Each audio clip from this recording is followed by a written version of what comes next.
one of the things I like to suggest is simply a vocabulary change, which is let's stop talking about measuring it. And instead, Mm. let's start talking about evaluating it, because there's a difference between measuring something and evaluating something. If we are evaluating, like I'm trying to get better at design sense, and I did some things. I took a course, I read a book, I watched some YouTube videos, I did some designs, I watched a few usability studies, and I paired with my designer counterpart, like I created a Mm. few wireframes, whatever the case might be. After you've done all this, my main suggestion is don't worry. You are better. Now, you are still insecure about this, and some people listening to this will be scratching their head like, what do you mean I'm better? How do I know I'm better? How do I measure I'm better? But that's where I'll remind you that the solution here is to undo the many years of programming that you went through in school. In school, you were learning chemistry. You did not know anything about chemistry. You went through a bunch of classes, tests, experiments, finals.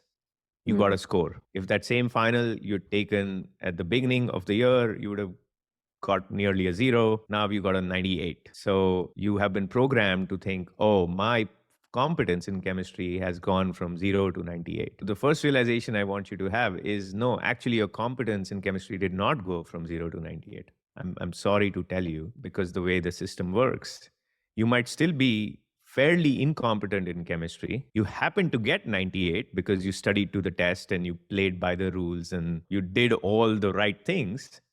But as far as knowledge of chemistry is concerned, I don't know. I know it's not zero, but it might still be a Yeah. 30. So you scored 98, sure, congrats.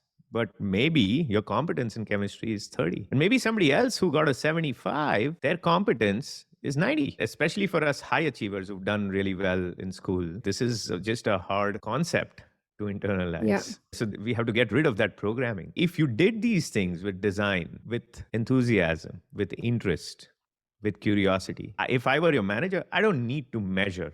I don't need you to prove that all of a sudden you're better at design. I can watch you or I can hear you critique a given proposal and I will know.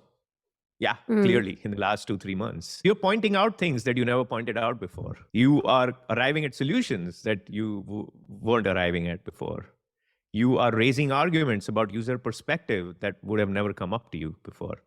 I'm not sitting here giving you a score after every one-on-one that, oh, this one-on-one you did 9 out of 10. You don't need that. So get rid of all that need for that sort of validation and that kind of scorekeeping, and just pursue this growth with the right intent and Mm. evaluate. Now, the last part I'll say on evaluation is many people ask, Shreyas, all of this is good, but give me something concrete. So what I tell them is a good leading indicator is just ask the 3 people you work closest with, ask them after a 3 month period of trying to work on something, whether it's your communication or presentation skills or meeting running skills or presenting to executives or whatever else that you're working on. Ask, hey, how would you have rated me 3 months ago? Maybe have them rate you 3 months ago. Keep that rating. And then ask them after 3 months, how would you rate me? Mm. And give some examples. Why did you rate me the way you rated me? Have a conversation with them. And Mm. by the way, this is how performance evaluations work in these peer evaluation systems. You don't have to wait for your 6 month peer evaluation cycle to do That's any true. of this. You can run your own perf evaluation anytime you want. Just like you don't need to wait for some outside system to get this kind of feedback on how well you're Exactly. growing.